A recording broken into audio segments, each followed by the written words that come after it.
Hi guys, welcome back to my channel, D&J Reads. I'm Danielle, and today I'm going to be talking about all of the new releases that I'm really excited for in August, as well as my TBR for this month. So I feel like we flew through July. July wasn't the greatest reading month for me. I kind of got in a slump there and then it just wasn't going so great. But now I think I'm back and I'm ready to go. I hope August is going to be way better, but I do have quite a few books on this list, so I'm just going to get right on into it. So the first book that I'm very excited for that is coming out in August is going to be coming out August 1st, and it is called The Love Archives. And it's an anthology of about 100 different authors that are all putting their stuff into this book. And I think if you get the physical book, there's like 4 different books you get. I just got the ebook copy, but all proceeds are going to families in Palestine. So I really wanted to support this. So, what we can expect from this is a bunch of different authors, and they are doing bonus scenes, epilogues, extended POVs, anything of that sort for the books that they already have out. There are quite a few authors that I follow that are going to be in this anthology, and I'm very excited, and I will be reading all of those stories. Obviously, this is something that if you don't know some of the authors and you're going to spoil something for yourself, I wouldn't read those stories. Maybe I would pick up something from that author first and then go back. So I guess this is going to be broken down into subgenres so you can pick and choose different stories that you want to read. You don't have to read all of them, but I am very excited for this to come out. And then next up on August 6th, we have Dark Restraint by Katee Robert. And this is book 7 in her Dark Olympus series. And this follows Ariadne and the Minotaur. So Ariadne is in trouble and she has no choice but to agree to a sham marriage with Dionysus.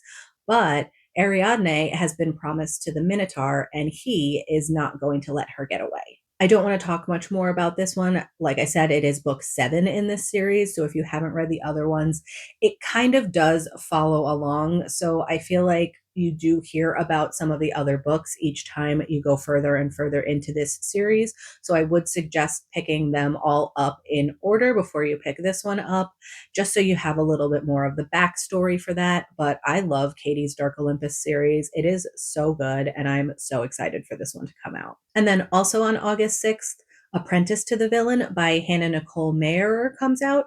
This is book 2 in the Assistant and the Villain series. I don't want to spoil anything for book 1 because book 2 does follow very closely. It is something where you do have to read book 1 first, but I'll tell you a little bit about book 1 to see if it sounds interesting, and then you can pick both of them up. In this, we follow Evie. She is trying to support her family and has lost her job, so she is in desperate need of a new one.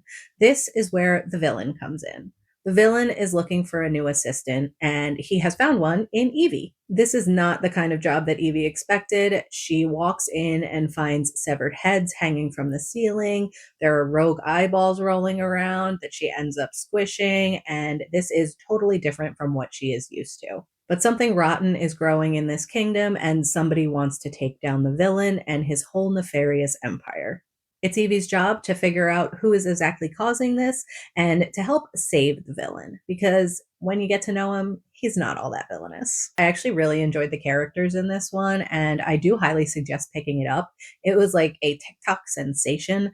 I didn't find it on TikTok, I actually found it on Instagram, but I'm very excited for this next one in the series to come out. And now we're going to skip quite a few days here, and on August 20th, Wisteria by Adalyn Grace comes out. And this is book 3 in her Belladonna series. So I actually haven't even read the synopsis for this one, mainly because I still haven't read Foxglove either. I was planning on rereading Belladonna and then reading Foxglove and Wisteria when Wisteria finally came out. So now is the time. I have a feeling I'm not going to get to it right away because I'm going to be waiting for my copy from Fairy Loot anyway. But I just wanted to let you know that it is coming out so that it is on your radar. But I'll just quickly talk about what Belladonna is about. And Belladonna is a series that follows Signa. When she was a child, her whole family was killed. And when death came for her, he tried to take her, but he wasn't able to. This intrigued him, and ever since she's been growing up, he has stopped in at certain times and talked to her to see where she is. She's been transferred from family to family because everyone around her keeps dying. She eventually is taken in by pretty much the last of her family. They are sick right now, and it is her goal to figure out what is going on in the house and what is making them sick. I don't really remember the finer details of this story, but I know I gave it 5 stars when I read it probably about 2 years ago, and I'm very, very excited to pick this up again and continue on with the trilogy. And then on August 22nd, we have Push to the Peak by Cassie Mint. This is book 4 in her Huddling for Warmth series. So in this one, we follow a young woman. She is an artist. She has been going to this bar nightly, and she has been sketching this gruff older man there. She has a little bit of a crush on him, and one day he actually finds the sketches, and her secret is out. The story goes from there, and this one is a novella. It's going to be probably about 60 pages, so I don't really want to say much more.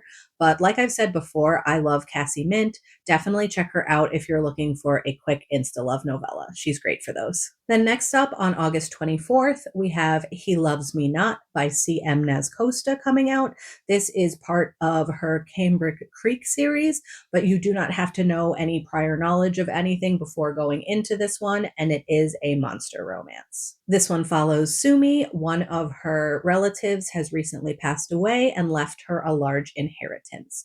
She takes this and ends up deciding to quit her job, move to Cambric Creek, and open a flower shop. The only problem is there's already another flower shop in town. Raynar is the owner of this flower shop, and he is a Naga. He is feeling a ton of pressure right now to keep the shop going, and he really does not want to be doing this. He comes to the conclusion that eventually Sumi is going to put him out of business, but he's going to make her regret it first. So Sumi ends up joining an online chat server for florists, and lo and behold, he's in there as well. So she decides that this is the perfect opportunity to figure out what his weaknesses are and take him down, if she doesn't wind up falling for him first. This one sounds really fun. I'm not a huge fan of snakes, so we'll see how the Naga thing goes. But one of the books I read recently was actually a snake book, and I gave it 5 stars, so maybe I'm coming around on them. On the 27th of August, we have Escaping the Friendzone by Emily Antoinette. This is another monster romance, and it is part of her Monsters of Moonvale series, but you do not have to read the others in order to read this one. This one follows Ariana. She is in an escape room with a bunch of her friends, but all of them end up leaving, so she is alone with her brother's best friend, and he is a minotaur. They end up confessing their feelings for each other, and they have a wild night, but she does have some reservations about this. This is a cozy, high-heat monster romance featuring a burned-out plus-size FMC and a doting daddy dom minotaur. Sounds really good. I've read all the others in the Moonvale series, and I really enjoy this author. You should definitely give her a go. And then lastly, on August 30th, we have The Heartbreaker by Sara, Cate, and this is book 3 in the Good Brothers series. This follows one of the Good brothers. He is a teacher, and he is getting ready to take on his dream job. But that all changes as soon as Sadie walks into his classroom. He's kind of obsessed with her, but Sadie soon finds out that she is pregnant, and the dad is not going to be sticking around to help her out with anything. But she needs some guidance, control, and discipline, so he ends up moving her into his house, and they have to be careful because he can't be caught with one of his students. Being with her is risking everything, but he just can't seem to stop. I've loved all the Good Brothers books so far, and I cannot wait for this one. The pregnancy trope is not one of my favorites, so I don't know how high this will rank on my Sara Cate rating scale, but I'm hoping it's good. She's done a lot of stuff that I didn't think I would like before, and I read it and I ended up enjoying it, so I have high hopes for this one too. I just love all of her stuff. But that's it for all of the new releases that I'm really excited for that are coming out in August, and first up on my physical TBR is going to be The Lost Story by Meg Shaffer. I don't know too much about this one. I literally picked it up because of who the author was. This author wrote The Wishing Game that I read last year, and I loved that book. So as soon as I saw that she was coming out with another one, I picked it up, and I'm just really excited to get going with it. But this seems to be inspired by C.S. Lewis's The Chronicles of Narnia and is a wild, wondrous novel that's a fairy tale for grown-ups who still knock on the back of wardrobes. and I'm very excited for this. As boys, best friends Jeremy Cox and Rafe Howell went missing in a vast Virginia state forest, only to mysteriously reappear 6 months later with no explanation for where they'd gone or how they'd survived. 15 years later, after their miraculous homecoming, Rafe is a recluse artist who still bears scars inside and out, but has no memory of what happened during those months. Meanwhile, Jeremy has become a famed missing persons investigator. With his uncanny abilities, he is the one person who can help vet tech Emily Wendell find her sister, who has vanished in the very same forest as Rafe and Jeremy. Jeremy alone knows the fantastical truth that while the rest of the world was searching for them, the two missing boys were in a magical realm filled with impossible beauty and terrible danger. He believes it is there that they will find Emily's sister. But for his own inscrutable reasons, Jeremy has kept Rafe in the dark since their return. However, the time for burying secrets comes to an end as the quest for Emily's sister begins. The former lost boys must confront their shared past no matter how traumatic the memories. Alongside the headstrong Emily, Rafe and Jeremy must return to the enchanted world they called home for 6 months, for only then can they get back everything and everyone they've lost. This just sounds so good, and I'm really excited to be picking this up. And then next up, I have this beautiful edition of The Wren in the Holly Library by K.A. Linde. This is the Fairy Loot edition, and it is absolutely gorgeous. But in a world where monsters are real, a thief should be more careful who she steals from. Street thief Kierce should have known something wasn't right. Now she's trapped in a library with a monster. And this man, this being, filled with terrible power and darkness, is well within his rights to kill her. By trespassing, Kierce has broken the fragile peace treaty between monsters and humans. But instead of killing her, Graves does the unexpected. He offers her a job, a chance to find out who she really is. Kierce has always known she's different, that she can do things a little better, a little faster. And then there's that sense she has when danger is only a breath away. But if the old tales are true, there are worse things in the world than monsters. This one sounds so good, and I know Fairy Loot's going to be doing their read along this month, so I'm very excited to pick this up. And then last up for my physical TBR, even though I know I'm going to be reading a ton more books, is going to be The Night Ends with Fire by KX Song. Again, this is a beautiful edition. This is the Fairy Loot edition, and I cannot wait to read this because this is somewhat of a Mulan retelling, and Mulan is one of my favorite Disney movies ever. The three kingdoms are at war, but Maylin's father refuses to answer the imperial draft. Trapped by his opium addiction, he plans to sell Maylin for her dowry instead. But when she discovers that her husband-to-be is violent and ill-tempered, she decides to take matters into her own hands. The very next day, she disguises herself as a boy and enlists in her father's place.